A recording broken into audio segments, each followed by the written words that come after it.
खुलुमबाय स्टुडियोआव दं आं किलिकां ब्रह्म सनितपुर जिल्ला एबसुनि 52थि बोसोरसालिया जथुमानि गाहाय लाइ खुन्थियाखौ गायसनबाय सनितपुर जिल्ला एबसुनि खुंगा 52थि बोसोरसालिया जथुमाजों लोगोसे सा धेकियाजुलि दखरा एबसुनि 17थि बोसोरसालिया जथुमानि गाहाय लाइ खुन्थियाखौ दिनै सा धेकियाजुलि दखरानि सिङाव थानाय सिजौगुदि गुदि फरायसालिनि गेलेग्रा फोथाराव गायसनबाय लोगोसे बे जानो गोनां सनितपुर जिल्ला एबसुनि 52थि बोसोरसालिया जथुमाया फैगौ 9, 10 आरो 11 जानुवारियाव सानथामनि हाबाफारिजों खुंजागोन। बे गाहाय लाइ खुन्थिया गायसननाय हाबाफारियाव बाहागो लाफैदों दुलाराय बर' फरायसा आफादनि बुंथिगिरि अबिद नार्जारि, नेहाथारि बिरदाव बर' आरो सुबुं फोनांजाब नेहाथारि राजेश बसुमतारी बिथाङा। मख'नो गोनांदि बे हाबाफारियाव गुबुन गुबुन धोरोमनि नेमखान्थि जेरै बाथौ, ख्रिस्टियान मोननै धोरोमनि नेमखान्थि बायदियै आरज गाबनायनि गेजेरजों बे हाबाफारिखौ गाजा गोमजायै मावफुङो। दिनै सनितपुर जिल्ला दुलाराय बर' फरायसा आफादनि खुंगा 52थि बोसोरसालिया जथुमा आरो सा धेकियाजुलि दखरा दुलाराय बर' फरायसा आफादनिनो खुंगा 17थि बोसोरसालिया जथुमा बेखौ सनितपुर जिल्ला दुलाराय बर' फरायसा आफादा देग्लाय सा धेकियाजुलि दखरा दुलाराय बर' फरायसा आफादनि बेन्दोङाव थानाय सिजौगिरि गुदि फरायसालिनि गेवलां गेलेग्रा फोथाराव फैबाय थानाय जानुवारि दाननि 9, 10 आरो 11 जानुवारि 2020 मायथाइयाव खुंफुंनो थाखाय थाम-थिम खालामनाय जादों। दा बिनिनो गाहाय खुन्थिया गायसननाय हाबाफारिखौ दिनै दुलाराय बर' फरायसा आफाद सनितपुर जिल्लानि खावलायनाय बायदियै बर'नि गुबुन गुबुन धोरोमाव थानाय दैदेनगिरिफोरनि आरो बे सिबियारिफोरनि आर'जफोरजों दिनै बे गाहाय खुन्थियाखौ गायसननानै लानाय जादों। दुलाराय बर' फरायसा आफादा जेब्लाबो सनितपुर जिल्लानि बर'फोरनि मोनथायनि थाखाय जेब्लाबो बाथ्रा बुंलांदों आरो खामानि मावलांदों आरो बेबायदिनो फैबाय थानाय समावबो सनितपुर जिल्ला बर'फोरनि थाखायनो अराय खामानि मावलांबाय थागोन बेयो जोबोद रोखा। 52थि बोसोरसालिया जथुमानि गेजेरजों सनितपुर जिल्ला दुलाराय बर' फरायसा आफादा दिनै ओनसोलनि सिङाव थानाय 50,000निबो बांसिन लाइमोनफोरनि थाखाय बिथांमोनखौ जों फैबाय थानाय समाव माबायदि गावनि इयुन जिउखौ दानानै लानो हागोन बै बोसोरसालिया जथुमानि गेजेरजों माखासे जब मेला एबा जब ओरियेन्टेसन प्रग्रामनि गेजेरजों लाइमोनफोरखौ माखासे बोसोन आरो माखासे एक्सपार्टफोरखौ लाबोनानै बिथांमोनखौ दानो थाखाय थुलुंगा होनो थाखाय हाबाफारि लानाय जादों आरो बे हाबाफारियाव बिटिआरनि मानव गेदेर प्रमद बर' बिथांजों लोगोसे दुलाराय बर' फरायसा आफादनि मानव गेदेर आफादगिरि दिपेन बर' बिथाङा गाहाय आलासि महरै बाहागो लाफैगोन आरो बेयाव गुबुन गुबुन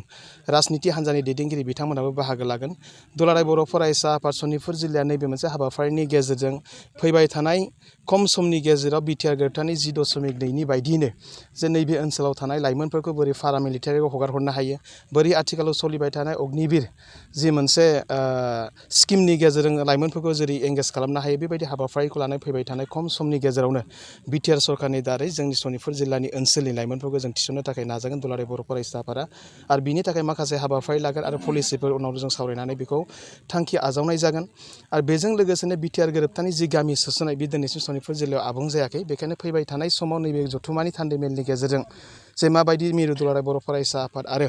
माबायदि जों बिटिआर सरकार आसाम सरकार आरो भारत सरकारखौ नारसिननो हायो बेयाव मोनसे माखासे गोख्रों मोनसे एजेन्डा लानाय जागोन आरो बेजों लोगोसे फैबाय थानाय समाव ओनसोलनि नैबे ओनसोलावबो माखासे ड्राग्स आरो माखासे फेग्रा मुवाजों लाइमोनफ्रा जिबायदि गोफबनानै दङ बेखौ जों बोरै जोङो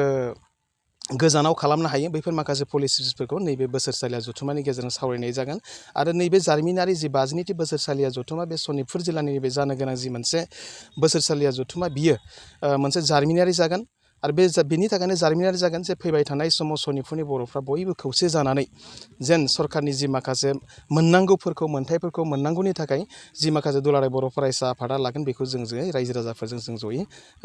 लालांबाय थागोन खामानिखौ मावनानै। दुलाराय बर' फरायसा आफादाथ' जोबोर आसा बायदि मानो होननानै बुंबा थांनाय गोलाव समनिफ्रायनो दुलाराय बर' फरायसा आफादा सनितपुर जिल्लानि मोनफ्रोमबो जेंना जेंसिनि सायाव खामानि मावबाय थानाय जादों आरो जि समाव दुलाराय बर' फरायसा आफादनि थामथि खेबनि थाखाय सोमावसारनाय जादोंमोन बै समावबो सनितपुर जिल्लानि जे बयनिख्रुइबो देरसिन जेंना हानि जेंना बै हानि जेंनाखौ आबुङै सुस्रांथारनांगौनि थाखायनो जे थामथि खनायारि जि सावरायनाय बेयाव हानि जेंनाखौसो लाबोग्रोनाय जायोमोन जेन सनितपुर जिल्लानि रायजो राजाफ्रा जे हानि जेंनानिफ्राय जे अराय उदां जायो बेनि थाखाय दुलाराय बर' फरायसाफ्रा दिनै आसाम सरकारजों सावरायबाय थानाय जादों आरो बेबायदिनो माखासे ओनसोलनि जेंना हिसाबै जोंहा बयनिख्रुइबो देरसिन जेंना होननानै बुङो आरोबाव मोनसेया जाबाय फरायसालिनि जेंना दिनैसिमबो सनितपुर जिल्लायाव गोबां लाथिख' फोरोंगिरिफोरजों दासिमबो माखासे फरायसालिफ्रा खारबाय थानाय जादों आरो माखासे नोङो सेल्फ बेस कन्डिसननि गेजेरजों माखासे फोरोंगिरिफ्रा दासिमबो दान बान्थानि सायावबो मोजाङै दिनैसिम मोननो हायाखै दा बैफोरखौ फैबाय थानाय समाव बोरै जों सेल्फ बेस स्कुलनि कनसेप्टखौ जों बोरै गैया खालामनो हायो बोरै मावबाय थानाय फोरोंगिरिफ्रा बोरै गावनि फरायसालियाव मावनानै थानो हायो आरो जेसेबांखिनि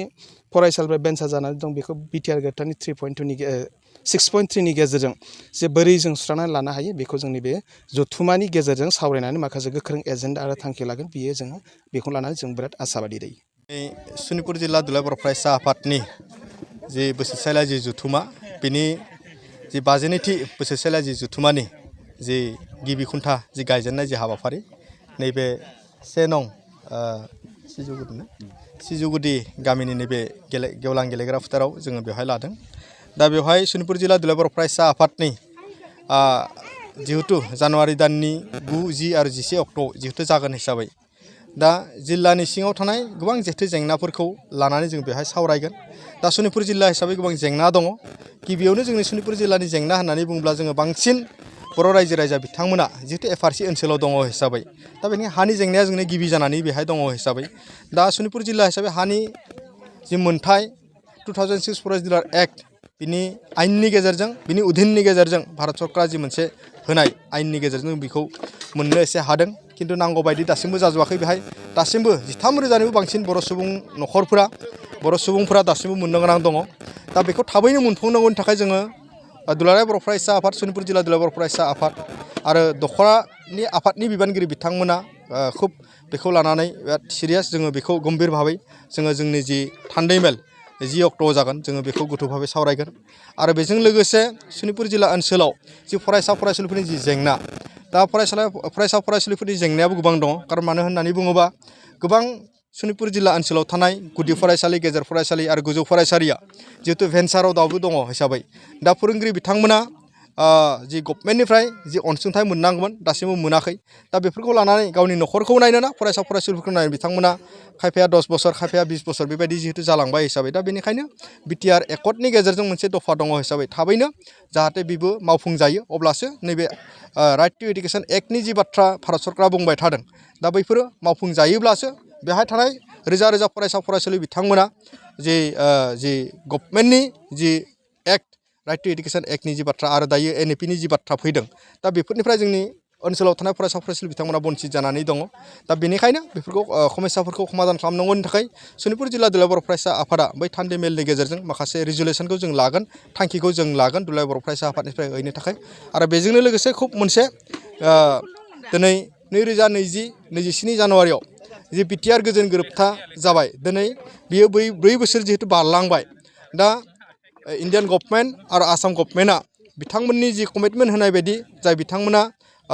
बे एकर्डआव दङमोन दिनै मोनथाम हान्जा जेरै दुलाराय बर' फरायसा आफाद इउबिपिअ आरो 4 हान्जा एनडिएफबि दा बिथांमोनजों लोगोसे बे जि एकर्ड मोनसे जालांबाय। दा बे एकर्डनि गेजेरजों सनितपुरनि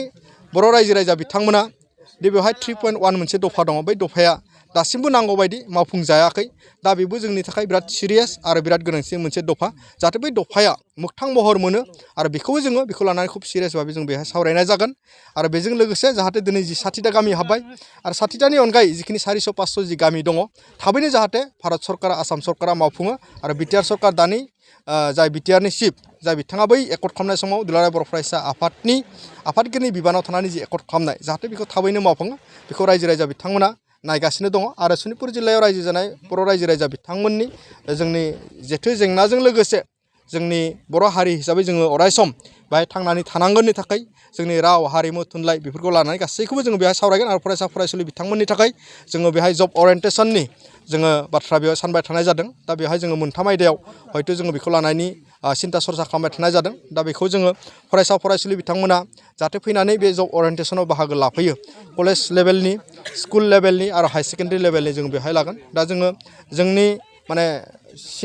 जोंनि गामि ओनसोलाव थानाय फरायसा फरायसुलि लोगो बिथांमोना जोङो जबखौ मोननो थाखाय बबे लामाजों बोरै थांनांगौ बेनि रोंगौथिया नांगौ बायदि जिहेतु गैया नांगौ बायदि नेटवर्कआबो गैया हिसाबै नांगौ बायदि जोङो जोंनि माने मबाइलफोरखौ सालायनायनि गेजेरजों जोङो माखासे इउटुबनि गेजेरजों माखासे बाथ्राफोरखौ मिथियोब्लाबो मिथिनो हायैनि थाखाय जोङो बेबायदि हाबाफारिखौ बेहाय लादों। आरो फरायसा फरायसुलिफोरनि जि बादायलायनाय थुनलाइयारि बादायलायनाय देंखो मोसानाय आरो गेलेमु आयदायाव भलिबल काबादि बेफोरबो जागोन। आरो गासैबो दख'राफोरा जाहाथे बेयाव बाहागो लायो आं सनितपुर जिल्ला दुलाराय बर' फरायसा आफादनिफ्राय जानानै बिथांमोननि सिगाङाव खावलायो। नोंथांमोनहा बे हाबाफारिखौ मा दाननि मा अक्ट'निफ्राय? बे जानुवारि दाननि 2025 मायथाइनि 9,